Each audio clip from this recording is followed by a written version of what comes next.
മങ്കടയിൽ ഇടതുപക്ഷം പ്രഖ്യാപിച്ച സ്ഥാനാർത്ഥി ശ്രീ MP അലവിയാണ് എന്നോടൊപ്പം ചേരുന്നത്. സഖാവ്, രാഷ്ട്രീയ സാഹചര്യങ്ങൾ പെട്ടെന്നാണ് മങ്കടയിൽ മാറ്റം വന്നത്. ഇന്നലെ കുന്നത്ത് മുഹമ്മദ് സ്ഥാനാർത്ഥിയായിട്ട് വരുന്നു. അദ്ദേഹത്തെ ഇടതുപക്ഷം പിന്തുണയ്ക്കുന്ന തരത്തിലാണ് റിപ്പോർട്ടുകൾ വരുന്നത്. എന്താണ് ഈ സാഹചര്യം? മുഹമ്മദ് നോമിനേഷൻ കൊടുത്തിട്ടുണ്ട്.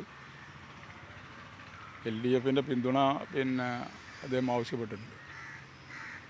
അപ്പോൾ അത് ബാക്കിയുള്ള കാര്യങ്ങൾ തീരുമാനിക്കേണ്ടത് പാർട്ടി സെൻറ്ററാണ്. അത് മങ്കട കമ്മിറ്റി അല്ല. അപ്പോൾ അതുകൊണ്ട് ഉച്ചയ്ക്ക് ശേഷം പത്രസമ്മേളനം ഉണ്ടാവാനാണ് സാധ്യത. കാരണം എന്താ പറഞ്ഞാൽ ഈ സ്ഥാനാർത്ഥിത്വം തന്നെ പ്രഖ്യാപനം ഞങ്ങൾ തീരുമാനിച്ചതല്ലല്ലോ. മൊത്തത്തിൽ ഞാൻ ഉൾപ്പെടെയുള്ള ഞങ്ങളുടെ DC ഇരിക്കുന്ന സമയത്ത് അജണ്ട വെച്ച് അതിനകത്ത് ജില്ലയിലെ സ്ഥാനാർത്ഥികളെ PB മെമ്പർ പ്രഖ്യാപിക്കുകയാണ്.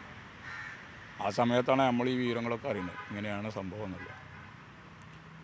ഈ മങ്കടയിൽ മുൻതൂക്കം എന്തിനാണ്? വിജയസാധ്യതയ്ക്ക് തന്നെയല്ലേ? വിജയസാധ്യതക്ക് ആണ് ഞങ്ങൾ മുൻതൂക്കം കൊടുക്കുന്നത്. കാരണം എന്താ പറഞ്ഞാൽ മങ്കട മാത്രമല്ല, ജില്ലക്കകത്ത് ഇപ്പോൾ ഏകദേശം ഞങ്ങൾക്ക് തോന്നുന്നതാണ് നിലവിലിപ്പോൾ UDFും ഞങ്ങളും തമ്മിൽ ഏകദേശം ഒരു 5 ലക്ഷത്തിലധികം വോട്ടിൻ്റെ വ്യത്യാസമുണ്ട് കേരളത്തിൽ. ഈ 5 ലക്ഷത്തിലധികം വരുന്ന വോട്ടിൻ്റെ വ്യത്യാസം എന്ന് പറഞ്ഞാൽ 5 ലക്ഷത്തിൽ മലപ്പുറം ജില്ലയിലാണ്.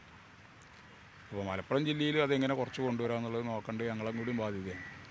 ഒന്ന്. രണ്ടാമത്, ഇടതുപക്ഷ ജനാധിപത്യ മുന്നണി 3ാം തവണയും അധികാരത്തിൽ വരും എന്നുള്ള കാര്യത്തിൽ ഞങ്ങൾക്ക് സംശയമില്ല. പക്ഷേ നാട്ടിലെ ജനങ്ങൾക്കും ഇല്ല. സ്വാഭാവികമായിട്ടും വരുന്ന സമയത്ത് പറഞ്ഞിട്ടുണ്ടെങ്കിൽ ഒരു ഭരണകക്ഷി MLA മങ്കടയിൽ നിന്നുണ്ടാകുക എന്നുള്ളത് ഒരു പ്രധാനപ്പെട്ട പ്രശ്നമാണ്. അതിൻ്റെ ഒരു കാര്യം എന്താണെന്നുണ്ടെങ്കിൽ അതിപ്പോൾ എങ്ങനെയാണ് എന്ന് നമുക്കറിയാൻ വേണ്ടി കഴിയില്ല. കാരണം ഈ 10 വർഷത്തിൻ്റെ ഇടയിൽ ഇപ്പോൾ 3 തവണ ഞങ്ങൾ കൊണ്ടുവരുന്നതാണല്ലോ നിലവിലുള്ള MLA. ഒരു തവണ തോറ്റു, 2 തവണ അയാൾ MLA ആയി. പക്ഷേ ഈ 10 വർഷത്തിൻ്റെ ഇടയിൽ കേരളത്തിൻ്റെ മുഖ്യമന്ത്രി അല്ലെങ്കിൽ മന്ത്രിമാർ ഈ നേരിട്ട് മങ്കട MLA മണ്ഡലത്തിൻ്റെ ആവശ്യവുമായി ബന്ധപ്പെട്ടുകൊണ്ട് ഇന്ന് വരെ അവരുമായി ബന്ധപ്പെട്ടുകൊണ്ട് കാര്യങ്ങൾ നീക്കിയിട്ടുള്ള വിവരം നമ്മളെ മുമ്പിലില്ല.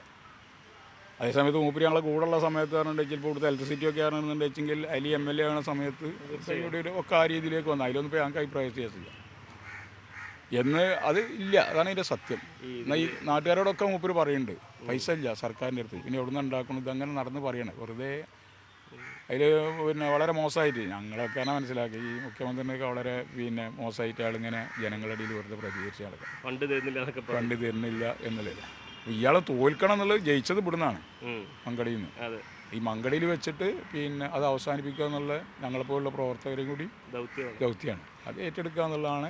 അപ്പോൾ അങ്ങനെ വരുമ്പോൾ സ്വാഭാവികമായിട്ടും ഇന്ത്യ സ്ഥാനാർത്ഥിത്വം എന്ന് പറഞ്ഞിട്ടുണ്ടെങ്കിൽ അത് ഒരു പ്രശ്നമായിട്ട് ഞങ്ങൾ കാണുന്നില്ല. അപ്പോൾ ഇന്നിപ്പോൾ എന്താണ് തീരുമാനം എന്നുള്ള രീതിയിലേക്ക് ഉണ്ടാവും. നിരാശയുണ്ടോ അവർക്ക്? നമുക്ക് ഒരു നിരാശയില്ല. കാരണം എന്താ പറഞ്ഞാൽ ഞാനിത് തുടങ്ങിയിട്ട് 45 കൊല്ലം കഴിഞ്ഞു. 1977 തെരഞ്ഞെടുപ്പുമായി ബന്ധപ്പെട്ടുകൊണ്ട് തെരഞ്ഞെടുപ്പ് രംഗത്തുള്ള ആളാണ്. അതിൻ്റെ ഇടയിൽ ഇപ്പോൾ ജയിച്ചത് പറഞ്ഞിട്ടുണ്ടെങ്കിൽ അലിയാണ് 2 തവണ ജയിച്ചത്. ഞങ്ങളെ പാർട്ടി ചിഹ്നം 1965 ശേഷം മങ്കടയിൽ ജയിച്ചിട്ടില്ല. അപ്പോൾ അതിൻ്റെ ഇതും കൂടി അതിന് മുമ്പിലുണ്ട്. അപ്പോൾ ആ രീതി അതിലാണ് ഇങ്ങനെ ഒരു ഇത് വന്ന് കിട്ടിയത്. നിങ്ങൾ തന്നെ ജയിപ്പിച്ച അലിയെ നിങ്ങൾ തന്നെ തോൽപ്പിക്കാനുള്ളൊരു സംശയമില്ല അതിനകത്ത്. അതിന് ജനം ഞങ്ങളൊപ്പമുണ്ട്. അതിന് മുസ്ലിം ലീഗിനകത്തും ജനങ്ങളുണ്ട്. കഴിയുന്നുള്ളതാണ് ഞങ്ങളെ വിശ്വാസം. അതെന്താ പറഞ്ഞാൽ അവരിപ്പോൾ നമുക്കറിയില്ല, അവർ പറയുന്നുണ്ട് ഇയാൾ വളരെ മോശമാണ്. ഇവിടെ അതിൽ പ്രശ്നമൊന്നുമില്ലല്ലോ. ഞങ്ങൾക്ക് ഒരു MLA വേണം. ആ MLA ഭരണകക്ഷിക്കൊപ്പമാണ്. അതാണ് ഞങ്ങൾ പ്രതീക്ഷിക്കേണ്ടത്.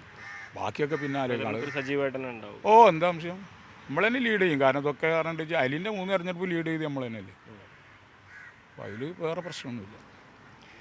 തൻ്റെ സ്ഥാനാർത്ഥിത്വം അല്ല വിഷയം. ഇവിടെ ഇടതുപക്ഷം വിജയിക്കലാണ് അത്യാവശ്യം. അതിനുവേണ്ടി എന്ത് വിട്ടുവീഴ്ചയും ചെയ്യും, അതിൽ ഒരു നിരാശയുമില്ല എന്ന് അദ്ദേഹം പറഞ്ഞു വയ്ക്കുമ്പോൾ ഇവിടെ മങ്കടയിൽ ഇടതുപക്ഷം ജയിക്കാൻ വേണ്ടിയുള്ള ഒരു പോരാട്ടത്തിന് ഇറങ്ങുകയാണ് എന്ന് പറയാൻ കഴിയും. അഖിലോട്ട് പാറയ്ക്കൊപ്പം CB അനുമോദ്, ന്യൂസ് 18. കൂടുതൽ വാർത്തകൾക്ക് news 18 Keralam YouTube channel subscribe ചെയ്യുക.